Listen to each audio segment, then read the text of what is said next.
Merci de me donner cette occasion de parler de Thomas Merton, qui est le sujet de ma thèse de théologie. Donc je me suis intéressée au dialogue interreligieux, notamment avec les spiritualités d'Asie. Alors j'ai habité 9 ans à Singapour avant d'arriver à Marseille en 2009. J'ai fait des études de théologie à l'ISTR de Marseille sur le dialogue entre chrétiens et bouddhistes. Et c'est à cette occasion-là que j'ai découvert donc la figure de Thomas Merton, alors que vous ne connaissez peut-être pas. Donc c'était un moine trappiste américain. Donc je vais vous raconter sa vie et pourquoi il est important. Il est notamment connu, quand je parle de lui, généralement les gens connaissent ce livre-là, La nuit privée d'étoiles, qui est le récit de sa conversion, parce qu'il a eu une vie assez compliquée, assez mouvementée. Et quand il est rentré au monastère, donc son supérieur lui a demandé d'écrire le récit de sa conversion. Donc c'est un livre qui est paru en 48 aux États-Unis et qui a fait beaucoup de bruit et dont on dit qu'il a été vraiment à l'origine de pas mal de vocations monastiques. Alors voilà, qui était-il ? Donc Thomas Merton est né en France, dans les Pyrénées, en 1915, de père néo-zélandais et de mère américaine, tous les deux artistes peintres. Il a perdu sa mère très jeune, ensuite a été trimballé un peu partout, a fait des études à Cambridge. Donc quand il était étudiant, son père est décédé. Donc il n'avait plus comme seule famille que son frère. Et il est parti ensuite aux États-Unis où il a fait des études de littérature à Columbia. Il avait une vie, donc comme je le disais, assez mouvementée, pas très religieuse, c'est le moins qu'on puisse dire. Et il s'est converti de façon vraiment très spectaculaire, en fait, en 1938. À l'époque, il était déjà écrivain, il avait publié des poèmes, des articles dans des revues. Une personne de très entière, très absolue. Donc quand il s'est converti au catholicisme, alors qu'il était plutôt, je dirais, anglican en fait d'origine, il a tout de suite voulu donner toute sa vie à Dieu et rentrer au monastère. Alors il a un peu tout essayé, il a essayé de rentrer chez les franciscains qui n'ont pas voulu de lui parce qu'il avait eu une vie un peu dissolue avant. Il a pensé aux jésuites, et finalement il est rentré à La Trappe, donc chez les cisterciens, et dans le monastère de Gethsemani dans le Kentucky en 41, juste avant en fait l'attaque sur Pearl Harbor. Donc en plein pendant la guerre. Il va écrire son journal. Alors on a 8 tomes de son journal. Je vous montrerai la couverture du dernier. Alors les journaux n'ont pas encore été traduits en français. Il va écrire sur la vie spirituelle. Alors là il y a la paix monastique. Donc ça c'est dans le même volume que La nuit privée d'étoiles. Il va écrire sur la contemplation. Alors là, celui-là, je n'ai que la version anglaise, donc Nouvelle semence de contemplation. Et ces journaux vont, donc en voilà un, vont aussi beaucoup parler de l'actualité, de ce qui se passe dans le monde. Enfin, il était vraiment au monastère, donc le cloîtré, parce que les cisterciens et les trappistes, c'est une vie très très austère. Il n'a pas pu en sortir pendant vraiment longtemps. Mais il a été en contact avec plein de personnalités même dans le domaine politique. Il a correspondu avec notamment, je donne un exemple, Martin Luther King. Avec des gens qui manifestaient contre la guerre du Vietnam. Il a été de beaucoup de combats importants.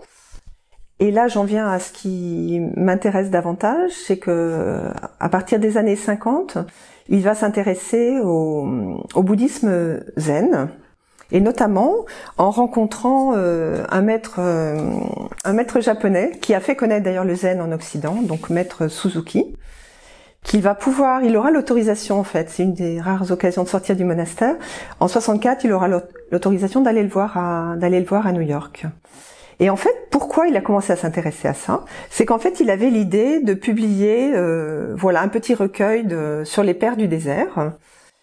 Et en étudiant ça, il se rend compte qu'il y a beaucoup de points communs avec le zen, la méditation zen.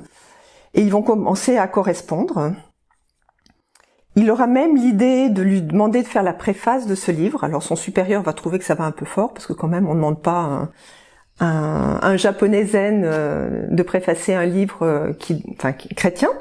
Donc il n'aura pas l'autorisation de le faire, mais il pourra le rencontrer et voilà, là on vous montrera une photo qui montre leur rencontre, leur joie de se rencontrer. Maître Suzuki, lors de cette rencontre, a déjà 93 ans, mais vraiment il y a une grande proximité. Et là, Merton va même dire il s'est rarement senti aussi proche de quelqu'un. C'est comme s'ils étaient de la même famille. Ils vont se lire mutuellement des poèmes, enfin passer un très bon moment ensemble. Et ce qui va se passer, c'est que voilà, de fil en aiguille, il va être invité à un colloque interreligieux donc en Inde. Donc il part en Asie en octobre 68. Alors tout ça, on peut le voir dans son journal d'Asie, où là, on voit vraiment au jour le jour comment pour lui, c'est la grande affaire de sa vie, c'est quelque chose qu'il attendait depuis longtemps. Et on va voir, voilà, dans différents pays dans lesquels il va aller. Donc, il va d'abord aller en Inde. Donc, il va aller à ce colloque à Calcutta, où il va vraiment parler de la vie monastique. Il y a un très très beau texte, voilà, que j'espère avoir l'occasion un jour de vous partager avec vous. Il va ensuite se rendre à Dharamsala, où il va rencontrer l'actuel Dalai Lama, le 14e, qui à l'époque avait 33 ans. Donc là aussi, on les voit en photo ensemble. Ça a été une rencontre assez incroyable. Le Dalai Lama dira plus tard que c'est vraiment Thomas Merton qui lui a fait comprendre ce qu'était le christianisme. Donc c'est vraiment une rencontre qui a été importante pour les deux. Ensuite, Thomas Merton va se rendre au Sri Lanka. Il va avoir aussi vraiment une expérience spirituelle très forte, que l'on peut lire avec des bouddhistes, parce il emploie un vocabulaire bouddhiste, et on voit vraiment que cette expérience d'éveil profondément spirituel, d'union à Dieu, peut être lue de différentes façons. Et ensuite, donc, il va être, on arrive en décembre 68, il arrive à Bangkok, donc dans ce colloque intermonastique, dans ce qui va être sa dernière conférence, même s'il ne le sait pas encore. Et ça va être l'occasion pour lui de dire ce qui est important, que la vie monastique relève de la transformation intérieure totale, que cela va bien au-delà des différences entre religion ou spiritualité, et que aussi bien que le christianisme que le bouddhisme, recherche cette transformation de la conscience humaine. Alors je vous lis quelques lignes. Il va conclure donc justement sa conférence par ces mots-là. Je suis persuadée, qu'en nous ouvrant au bouddhisme, à l'hindouisme, à toutes ces grandes traditions orientales, nous tenons la chance extraordinaire d'apprendre quelque chose de plus sur les potentialités de notre tradition. Parce que, du point de vue naturel, ils ont été beaucoup plus loin et beaucoup plus profondément que nous ne l'avons fait. La conjugaison des techniques naturelles, des grâces et de tout ce qui s'est manifesté en Asie avec la liberté chrétienne de l'Évangile devrait enfin tous nous conduire à cette pleine et transcendante liberté qui réside au-delà des différences culturelles, des apparences et de tout ce qui n'est que du domaine de surface. Il va conclure en disant « Je vais donc disparaître ». So I will conclude on that note. I believe the plan is to have all the questions for this morning's conferences this evening at the panel. So I will disappear from view and we can all have a Coke or something. Thank you very much.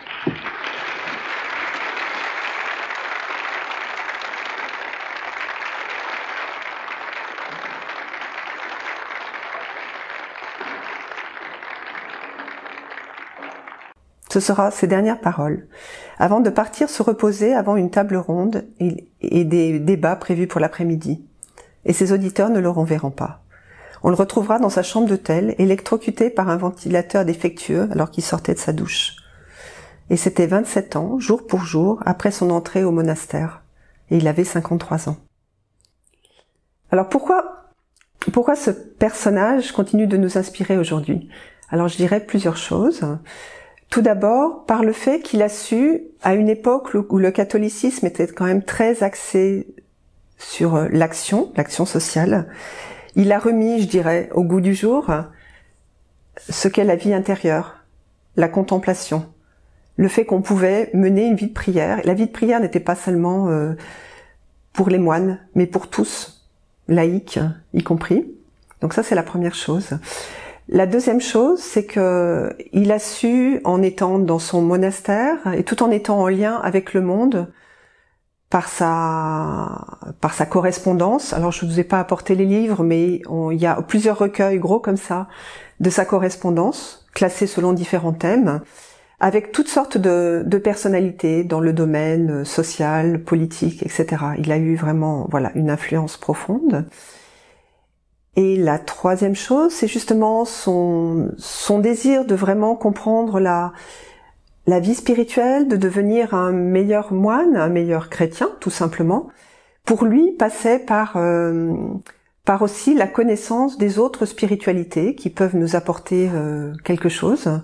C'est pas du tout pour essayer de les comparer, de les mettre en concurrence, mais vraiment de voir comment l'esprit parle au cœur de chacun et comment la façon dont l'esprit s'est manifesté dans d'autres cultures peut nous aider à vraiment être de meilleures personnes.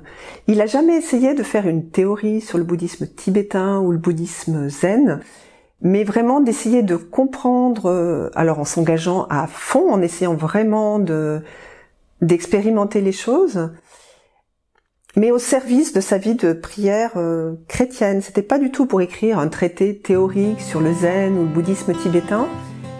Souvent, les spirituels en Asie, alors je pense notamment en Inde, pensent que les chrétiens sont très engagés dans la vie charitable, dans la vie sociale, mais ne sont pas des personnes de prière.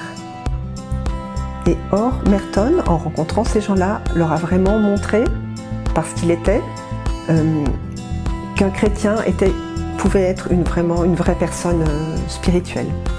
Voilà, donc je vous recommande vraiment, je vous conseille de vous plonger dans cette œuvre qui est immense. On ne peut pas tout lire, moi j'ai pas fini de tout lire, j'en suis même loin, mais il peut nous apporter beaucoup.